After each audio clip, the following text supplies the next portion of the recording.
Stage 1. Sherlock Holmes and the Duke's Son by Sir Arthur Conan Doyle. Chapter 6. Sherlock Holmes talks to the Duke.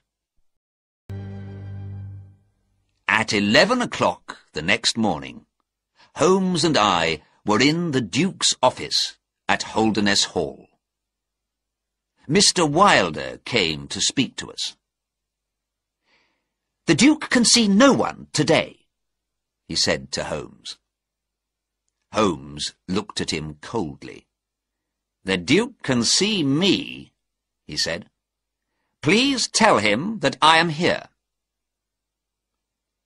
After half an hour, the Duke of Holderness came into the room. He looked older, tired and ill. "Well, Mr. Holmes," he said. Holmes looked at James Wilder. "I can speak more freely without your secretary here, sir." "Very well," said the Duke tiredly. "Please, James." James Wilder gave Holmes an angry look, but he went out of the room and shut the door. Holmes looked at the Duke. "You are offering, I hear, £5,000 for news of your son." "True." "And another £1,000 for the name of the kidnapper." "True." My friend smiled.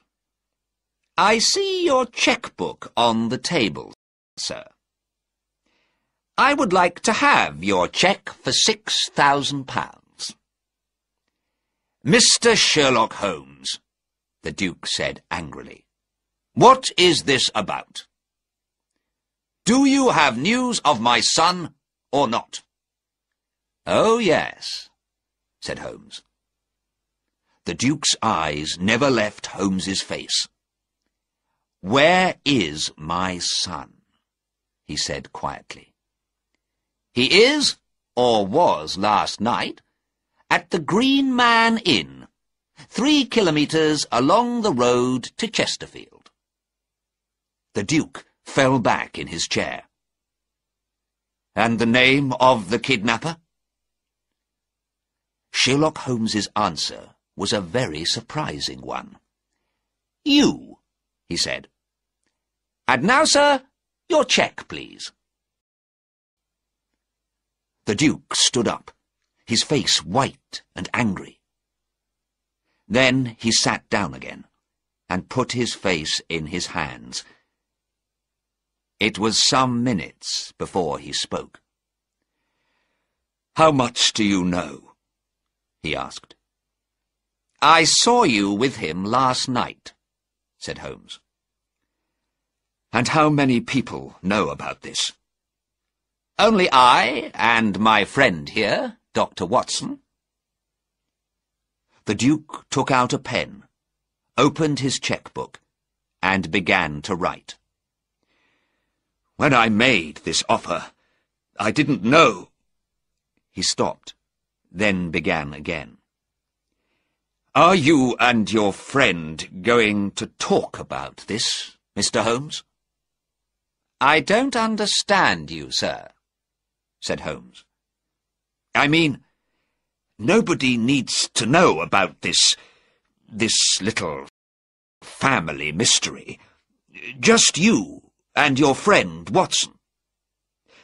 Look, here is my cheque for £12,000.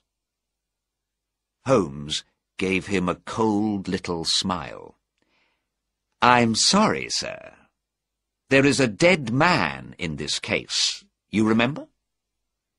"But that wasn't James!" cried the Duke. "He knew nothing about it. He was very, very unhappy when he heard about the killing." "Murder," said Holmes. "But James wasn't there. And when he heard about it, he came to me at once and told me everything. Oh, Mr. Holmes, you must help him. You must. He is not the murderer. The murderer ran away last night. Holmes smiled again. I have a little more news for you, sir.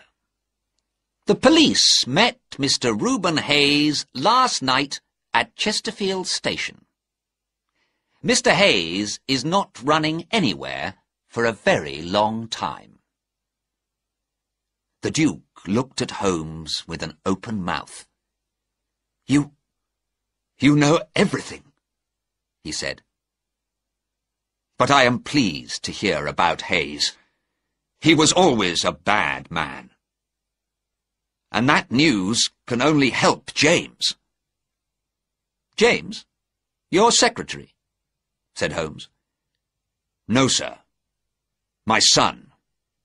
James Wilder is my son.